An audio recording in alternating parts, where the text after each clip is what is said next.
San Francisco, Cornwall, and at Stanford. Last weekend, yeah. Just kind of recap, some records were broken, and so overall, just kind of recap what we missed because we were here. We were here. Yeah, no, we had some great weather down at Stanford and San Francisco State, but as a team, a lot of personal bests there, which means a lot to us as a program, and just a lot of young athletes running very well.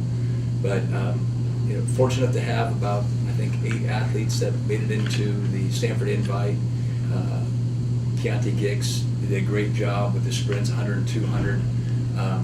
We sat him out in 400 this season, or I should say this past weekend. But yeah, I think the highlight of the whole weekend was Elizabeth DeHedes, and she's number 2 now on the Open 400 list. She's obviously number 1 in our all-time list for the 400-meter hurdles. And I mean, she's just doing great. I think she's number 3 in the country in the 400-meter hurdles, and she's number 7 in the Open 400. And then we have Dustin Solomon, the local steeplechaser here that's from, what's the name of the high school? South Fork. Don't put that on tape. I feel that they'll kill me down there. But he's number 7 right now in the country in the steeplechase. Dustin Solomon having a great season. And Chase Wheeler, who's another 3,000-meter steeplechaser, is pretty close to the Provo mark. So, and then don't forget about Ariel Oliver too. So a lot of good athletes, a lot of good showings, and we just had a really good weekend last weekend. And it's a good point because it's basically halfway through the season right about now.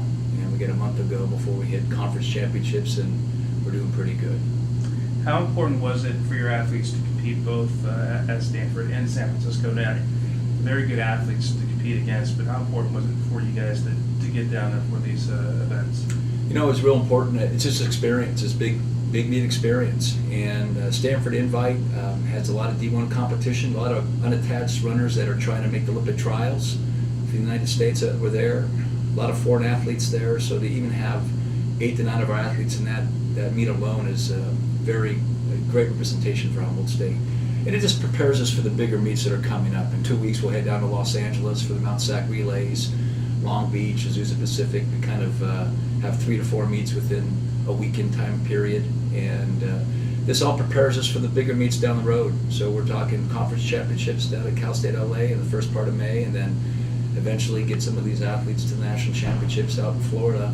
And this is what it's all about, basically. At this point of the season, has anything surprised you? I know there's some areas where you felt, obviously a big team coming in and to be strong, but there's any areas that you felt like, wow, they are really surprising with what they're doing. Yeah, we knew on the men's side we had a really good hurdle crew, with Calvin Herman and Mario Kay from Hawaii. Those two have been phenomenal all season long. On the women's side, we had that strong throws team that's done really well this season with Ariel Oliver leading the way.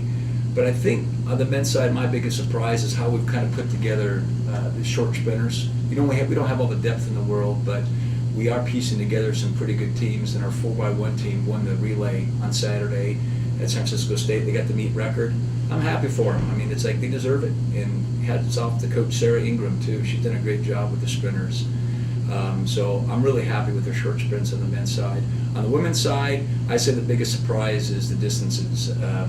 We always know we had a great runner in Tatiana Gillick, but there's some really good athletes that are following up behind her with Annie Roberts and actually the entire crew. And actually, I should say Andy Ledesma, who's a few seconds off getting the provisional mark for the steeplechase as well. So those are probably the 2 areas that are most surprising to me.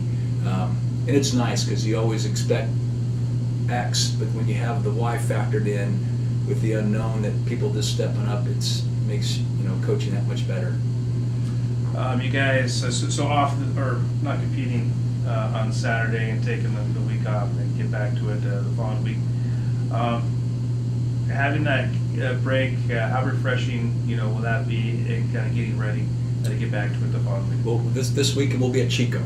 It was the previous week that we took off. Okay. Yeah, that we took an off week just to kind of have a full week run here. But we'll be at Chico for the Twilight meet. So we have some athletes competing on Friday night, and then we have predominantly most of our team will be competing on Saturday night.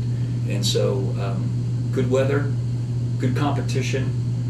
It'll set us up nicely for the next week, where we'll take about maybe a dozen athletes down to Los Angeles, and then the split squad will go to Woody Wilson, which is at Davis the following week. So we got some good weeks in front of us, and we're pretty happy. We're prepared. As long as we can stay away from the injuries as part of the season, that's the important thing. Just keep everybody healthy and continue to progress with better marks and get them set up for 4 to 5 weeks from now, so we can peak right at the conference championships. But that's kind of our overall plan, is to just keep improving and stay healthy.